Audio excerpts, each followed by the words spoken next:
The orbs invaded New York in 2002. Man, I missed that memo.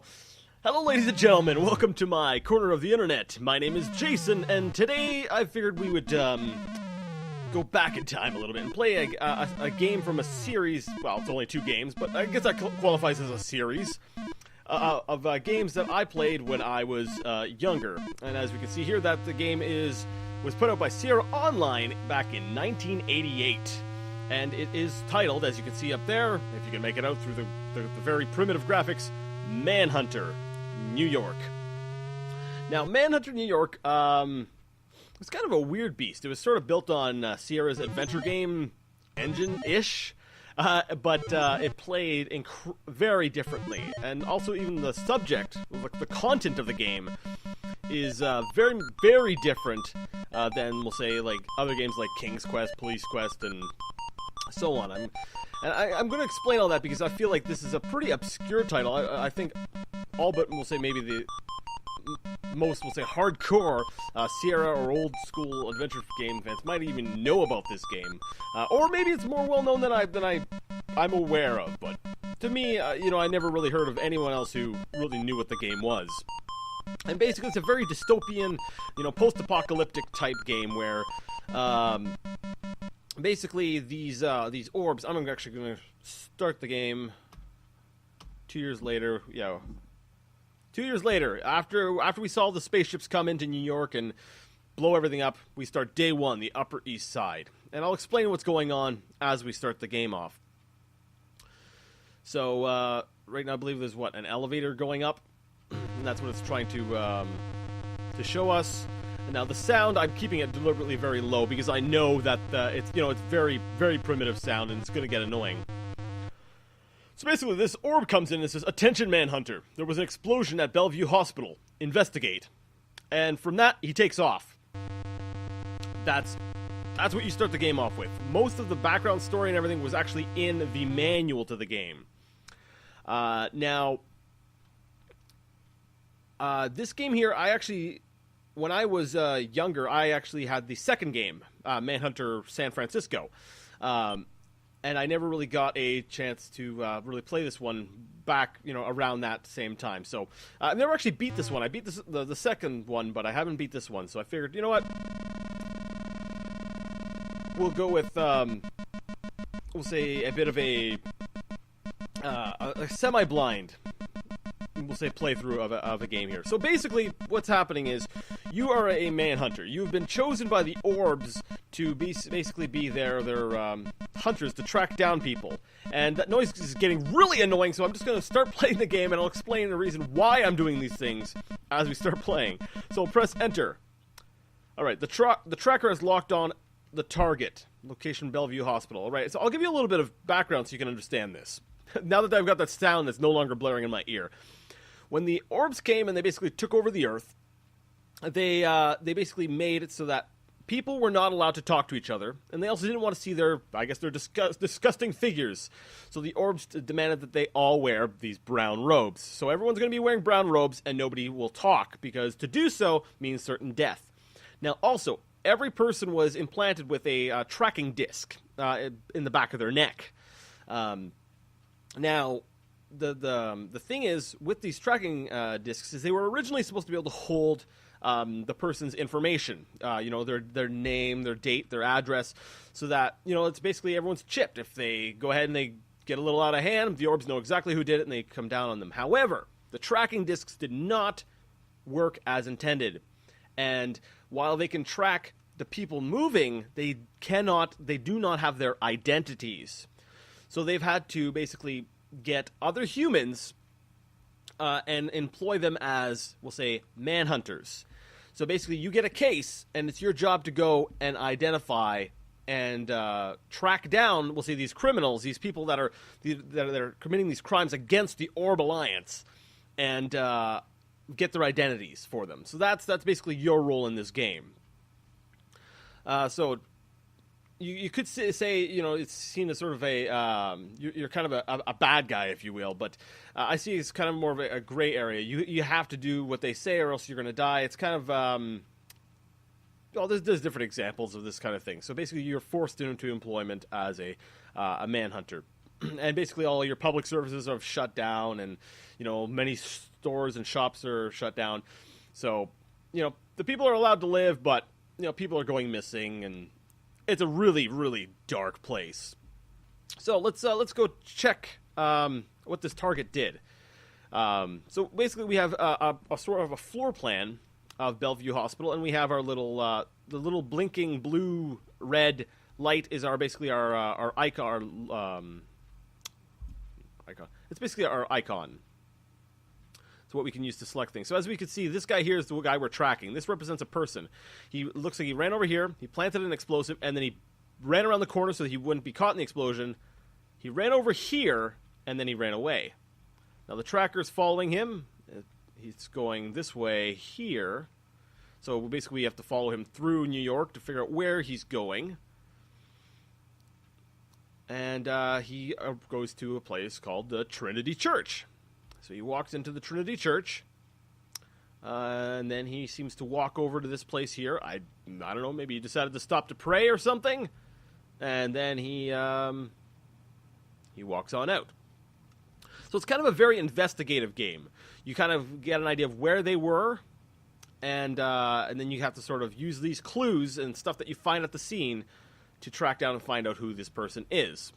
Now, the tracking is also limited, zooming in that it will only track up to the end of that day, because they didn't feel the need to, keep logs of every person for long periods of time. It would take up a lot of space, so the tracker will run out at the end of the day. So at the end of the day, you will no longer know where the guy was. So you have to use the clues that he finds that you find at every one of these locations to figure out who he was. So the guy goes over here, sits on the John, and then, what the heck? Target signal lost. Tracking terminated. So something happened here. The guy did his stuff, and then he goes to this toilet, and then he disappears. So we don't know what happened to him. So it looks like it's time to investigate. So awaiting input. Let's now we have our M.A.D, and I can't remember what that stands for. It's Manhunter Assistant Device or something like that. And that's basically our own little laptop that is, it has a radio signal to provide us a direct link to the database of the orbs. That's very high tech, but you got to remember the game came out in 1988. So actually, I want to look back at the tracker. I'm pretty sure this was pretty clear cut, so we're going to go ahead and skip that. Push the S button. What I'm interested in, I'm kind of curious, is when he stops at the, not the Trinity Church, the next place. Because I didn't pay attention to what it was. Let's see, he goes across a bridge, comes over here, the Flatbush Bar. Now, I can go ahead and, we'll say, these are all other people. So I'm going to hit enter to tag this target. Now, what this means is that I'm now tracking him, or any of these people, and I'm going to see what they're doing. So, basically, for instance, target movements ends at this point. So, basically, if our target, the one we're tracking, happens to cross paths with someone else, we can track the other person they bumped into and kind of use, we'll say, where they went for clues as well. So anyways, I guess that's it. We're done. We're going to hit C to close the M.A.D, and then we get to choose where we are going to go. Now, this game here, even though there was mouse support at the time, for some strange reason, I guess the engine just didn't support it. There was no mouse support built into the game. So you got to do all this movement with keyboard. There is joystick support, but I'm not going to play this with a 360 pad. I suppose you could, though. Oh, so this is our home. It says you are here. So wherever you're at is represented by a little purple X. So let's move down, and let's start where he started. Bellevue Hospital. So let's press enter to travel here. And we find ourselves outside Bellevue Hospital. So basically you hover over different aspects of the scene to get a view of what what it is that you're looking at, and also to move around. Now, this game is not entirely like this. Just, it's not only like this. There's a fair number, we'll say, like almost mini game type side things that happen as well. So there are action sequences and various things that happen. So it's not just like a I would compare this to like a Phoenix Wright, where you do the investigation parts. But so let's go around the side, because right now we're looking at the front of Bellevue Hospital. Let's go look around the side, and here's where we get the hole through the wall. Now, I do warn you, this is funny, because my parents did not want me playing GoldenEye on the Nintendo 64 because it was shooting people. But for some freaking reason, they felt that it was okay for me to play Manhunter. I'm warning you, there are some potentially disturbing scenes in here. By modern standards, probably laughable, but, just letting you know that we're going to be looking at some very graphic detail and very low quality, a very low color palette. So let's move on in through the hole and see what we can see. Now, this is one of the Orb's guard robots. They've basically restricted entry into this room, so no one else is allowed in here. But we're here on official Orb business, so we're allowed to look around. So we can get a closer look at the body. We can look at his foot, I believe or we can basically leave. So let's take a look at the foot. Name, Reno Davis. And I'm actually going to break out a pad of paper and a pen, because this is one of those games where you actually have to write down details. So, Reno. No, not Renee. Reno Davis. All right. And let's go ahead and take a look at the head. Yeah, dude, you look a little bit... You don't look so good. Holy crap, he's looking at me. I'm not really surprised. I knew this was going to happen. So basically we're treated to these, we'll say, micro orbs, which seem to be, we'll say, living in his skull. So basically the orbs, when they came, they brought little orb maggots with them, orb flies that now go into bodies. So yeah, it's pretty gross. Your guy's like, holy cow! And then you get eaten and die because the little orb, the little orb things kill you. Babies never seem to get enough to eat. And that's basically how cheap this game can be. This is, in true Sierra fashion, you are going to die every 5 minutes. But it's okay, because unlike a lot of the Sierra games, this one here, you just hit enter and it brings you back, like it's saying right here. Now let's back up a few minutes before you made your fatal mistake. And it lets you kind of come back. And actually, in the second game, I believe it is, there's actually a death that you need to encounter. So there's no real heavy penalty for dying in this game. Except for the fact I can't skip this. Okay, well, I guess that's a penalty, because I have the volume down for you guys, but it's blasting in my ear. So the recording is not very loud, but in my ear, I'm hearing these wonderful PC speaker sounds. So let's just back away. I'm pretty sure we got what we needed. Now, action. I got travel, inventory. I believe to activate or to access my M.A.D, I need to go to travel, I believe it is. So we'll hit F3. No. Oh, I have to actually select the M.A.D from the inventory. Sorry, like I said, it's been a while since I've played a Manhunter game. So let's go ahead under info. Select info, and we need to type the name in. So we want to know, what can we find out about this Reno Davis? Address, he's been transferred to Chicago. A job, Manhunter. Well, that is interesting. So basically we've got a 38-year-old Manhunter who basically wound up dead, and then this other guy that we're tracking went and, we'll say, searched his body. Very interesting. Now, another thing that you might not know unless you actually looked at the manual, I believe it's, if you type in info, was it info? Notes, that's what it was, notes. No notes in memory. So if you get, we'll say, a big breakthrough, it will store notes for you in the M.A.D. But I guess we don't have any right now. All right, so let's let's close the M.A.D. and let's go ahead and keep following the guy's tracks. Now, the guy we're trying to figure out who he was. He went to the Trinity Church. So let's go ahead and travel there. You find nothing interesting up these stairs. Don't really see anything else. So yeah, I decided to choose this game because I've always liked the setting. I can acknowledge that it's probably not objectively the best game, but you know, it's not by any means an amazing game. But you know, I've always had a certain sort of affinity to it and how gritty it is. So let's go ahead and move into the church. So from in here, we can go ahead and look at probably nothing. Oh, we can look over there, but we can also look at the exact same thing over here. Nothing else. Gotta love that slow keyboard scrolling. So let's go over here. This is where the guy walked. If you remember, he walked in and he walked over to the left-hand side of the church and he stopped here. So let's see, what was it that he was looking at? So we have a box of matches,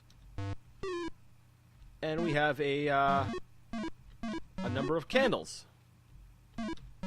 So we can go ahead and just light candles.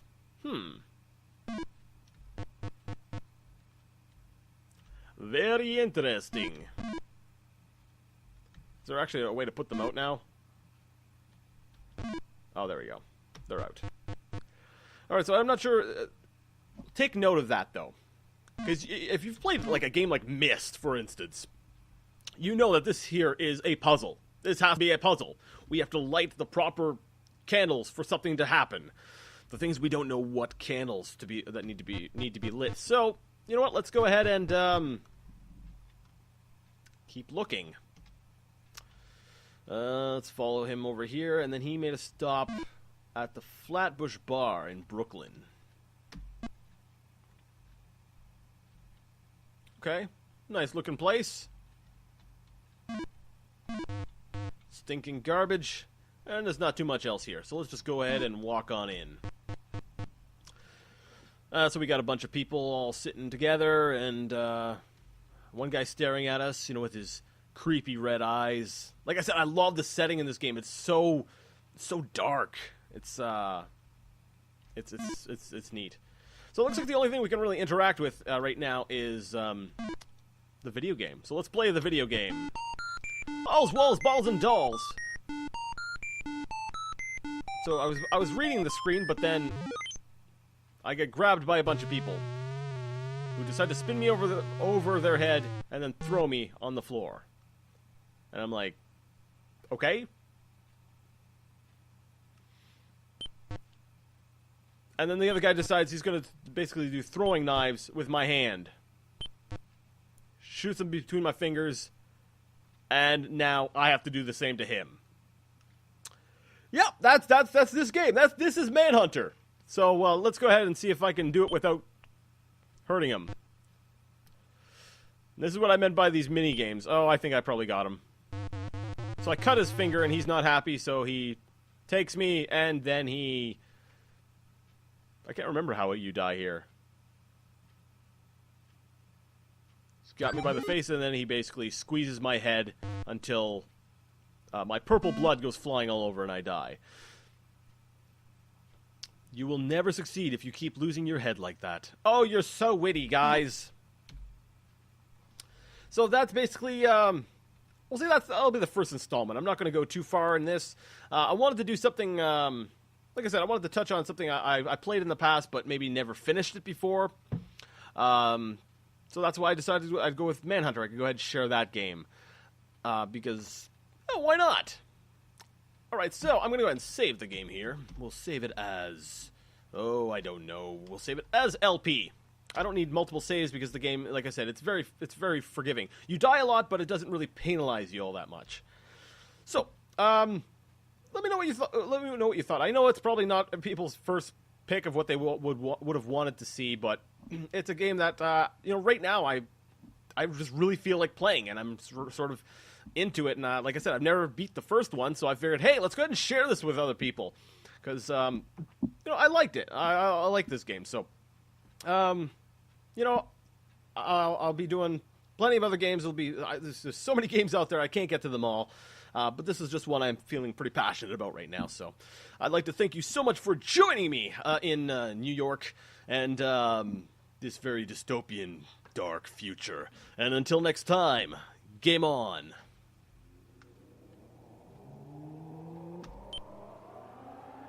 Ah, crap.